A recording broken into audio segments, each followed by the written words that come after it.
রাধে রাধে। ওম নমো ভগবতে বাসুদেবায়।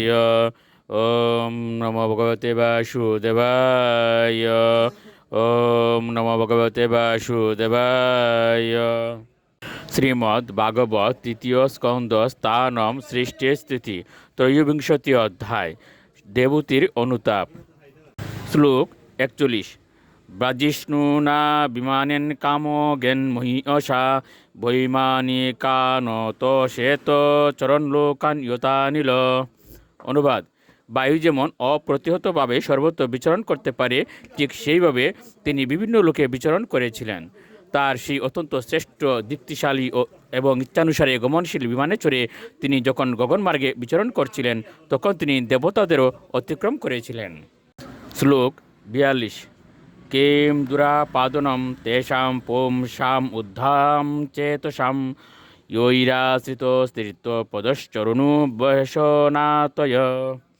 অনুবাদ: যারা পরমেশ্বর ভগবানের শ্রী পাদপদ্মের শরণ গ্রহণ করেছেন, সেই দৃঢ় সংকল্পচিত্ত ব্যক্তিদের পক্ষে কি কোনো বস্তু দুর্লভ হতে পারে? তার শ্রী পাদপদ্ম সংসার বয় নাশকারী গঙ্গার মতো পবিত্র নদীর উৎস। শ্লোক 43।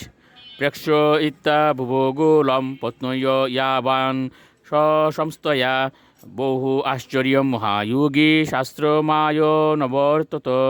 অনুবাদ: তার পত্নীকে বহু আশ্চর্যে পূর্ণ ব্রহ্মাণ্ডের বিভিন্ন মণ্ডল প্রদর্শন করিয়ে মহাযোগী কর্দমুনি তার নিজের আশ্রমে প্রত্যাবর্তন করেছিলেন। শ্লোক 44। বিভুজ্য নবদাত্মানম মানবীম সুরতুৎসুকাম রামাম নিরময়ন রেমে বর্ষপুগান মুহূর্তবৎ। অনুবাদ: তার আশ্রমে ফিরে এসে তিনি রমণ উৎসুকা মনুকন্যা দেবতীকে রতিসুখ প্রদান করার জন্য নিজেকে 9 রূপে বিভক্ত করেছিলেন।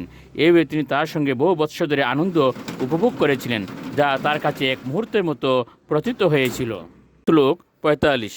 তস্মিন বিমান উৎকৃষ্টাম শয়্যাম রতি করিম শ্রিতা ন চাবুদত তম কালম প্রত্যাপি চেন সঙ্গতা। অনুবাদ: দেবতীয় সেই বিমানে রমণোচ্চা বর্ধনকারী পরম উৎকৃষ্ট সজ্জায় তার অত্যন্ত রূপবান পতির সঙ্গে রমণরতা থাকায় কত সময় যে অতিবাহিত হয়ে গিয়েছিল তা বুঝতে পারেননি। রাধে রাধে।